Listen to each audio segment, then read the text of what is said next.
Decisive power. Naoya Inoue is a baby-faced assassin with a calm demeanor outside the ring and a monstrous persona inside of it. Another left hand drops in round 5. With each punch, he reminds his opponents who the real authority is. Many enter the ring confident, even cocky, but by the time the final bell rings, or more often, long before it does, they are humbled. After every fight, it becomes clear, Naoya Inoue is the real daddy of the bantamweight division. Champion of the world. This is Fighting Ice Art on the 13th of December 2022, at the Ariake Stadium in Tokyo, Japan. The monster stepped into the ring for a career-defining fight. The crowd buzzed with anticipation. Having already conquered the 2018 to 2019 World Boxing Super Series, Inoue had built a reputation for sheer destruction. He tore through his rivals with vicious intentions, finishing them with fearsome flurries. The fight in Tokyo was no different, and it only further cemented his legacy. Inoue squared off against Britain's Paul Butler, who held the WBO bantamweight title. Butler, with a professional record of 32 wins and 2 losses, had not been defeated in his last 8 fights. This was billed as an undisputed title match. Inoue put his WBA, WBC, IBF, and the ring bantamweight titles on the line. Whoever emerged victorious would be crowned the undisputed bantamweight champion of the world. Butler and his camp hoped Inoue would be drained from cutting weight to make the 118-pound bantamweight limit. Butler believed that if he could survive the early rounds, he could exploit any signs of fatigue from Inoue and pull off a shocking upset.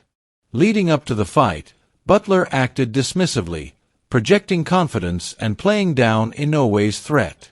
However, that confidence would not survive past the opening rounds.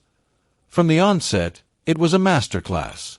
Inoue unleashed a stream of powerful, accurate shots that forced Butler to abandon any offensive plans.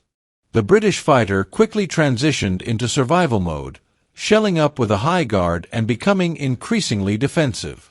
Once he tasted Inoue's power, he knew the fight was no longer about winning, it was about surviving. Butler resembled a turtle in retreat, reluctant to engage and flinching at every punch. Despite Butler's defensive posture, Inoue was surgical in his attack. He adjusted his angles, targeted openings, and relentlessly applied pressure. He stayed in the fire, willing to risk incoming shots to land his own. Butler's offense was punished every time he attempted to throw, discouraging him further. Inoue, sensing his opponent's fear, started to mix in showboating with his destruction. He performed the Ollie Shuffle, a behind-the-back move reminiscent of Roy Jones Jr., and even mimicked Tyson's peekaboo style. The crowd roared with approval. Inoue's punches carried a rhythm, almost like music, and when he transitioned from movement to strikes, it was as if he was orchestrating violence. Butler's fear became more obvious with each round. He stayed high in his guard, ran when he could, and protected his liver as if his life depended on it. And maybe it did. The beginning of the 11th round, the moment everyone had been waiting for arrived. Inoue, as if infused with a second wind, added even more torque to his punches. A heavy right hand stunned Butler.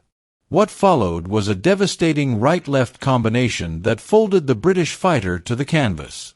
Despite being within sight of the final bell, Butler couldn't endure the punishment any longer.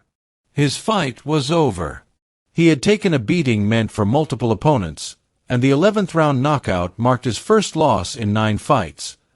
But this wasn't the first time Inoue had sent a message to the boxing world. His American debut had already turned heads years earlier. From the StubHub Center, Inoue faced American fighter Antonio Nieves. As they walked to the ring, the contrast between the two was striking. Nieves represented the United States in star-spangled attire, while Inoue appeared dressed like an executioner from the Dark Ages. It was a fitting choice, as what followed was nothing short of an execution. Inoue, defending his WBO super flyweight title for the 6th time, entered the fight with composure and focus. From the opening bell, he measured his opponent, studying Nieves's movements and reactions. He began landing clean shots behind a sharp jab and a textbook 1-2 combination. Nieves was confident and said all the right things before the fight, but he quickly realized that physical execution would be another matter. In the second round, Inoue began to showcase his full arsenal. He landed a massive right hand behind Nieves's guard, then followed up with a brutal left hook to the body. Nieves's attempted to answer back, trying to match fire with fire in front of his home crowd. But it was clear that the Japanese fighter had already won over the American audience. Inoue's shots were powerful and precise. His combinations in the closing seconds of the round made Nieves look like a worn-out training dummy. By the third round, Inoue activated turbo mode. He crushed Nieves with a series of head and body combinations, breaking down his defense. At one point, Inoue adjusted the arc of his punch mid-flight, a rare and elite-level adjustment.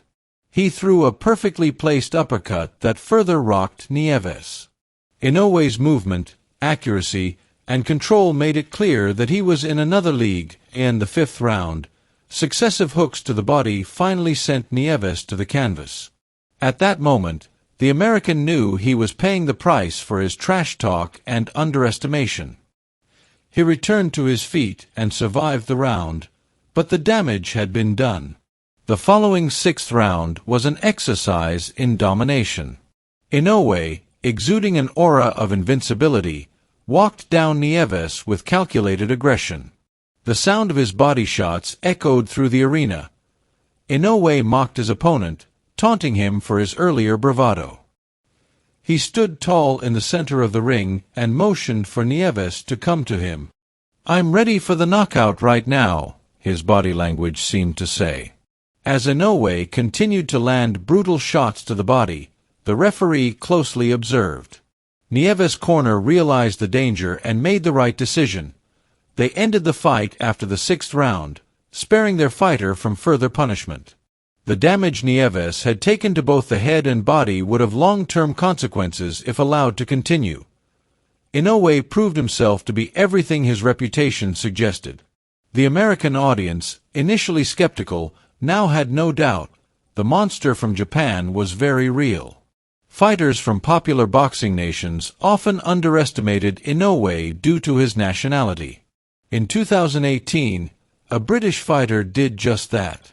Jamie McDonnell, a tall and confident boxer, ridiculed Inoue's name during the press build-up. "I can't pronounce his first name. I just call him Inoue," he said with a laugh. But in just a few short minutes, he would learn more about Inoue than he could have imagined. Standing 6 feet tall, McDonnell tried to maintain distance using long jabs, hoping to keep the smaller man at bay.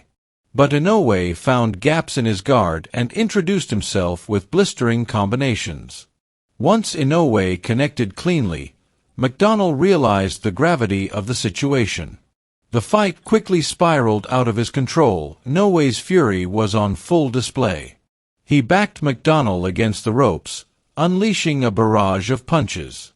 After a first knockdown, McDonnell staggered to his feet, but he wouldn't be up for long. A second brutal attack led to another knockdown, and the referee had seen enough. McDonnell was blown away, unable to respond to Inoue's power and precision. That night, the monster made his name unforgettable, even to someone who once mocked it. Inoue continued his campaign of destruction. Next, he faced Yon Boyos, a fighter who vowed to avoid Inoue's vicious hooks. That, however, proved to be easier said than done. In the first round, Inoue opened up with his patented left hook, landing with the weight of cement bags. The crowd gasped at each blow, feeling the intensity through the screen.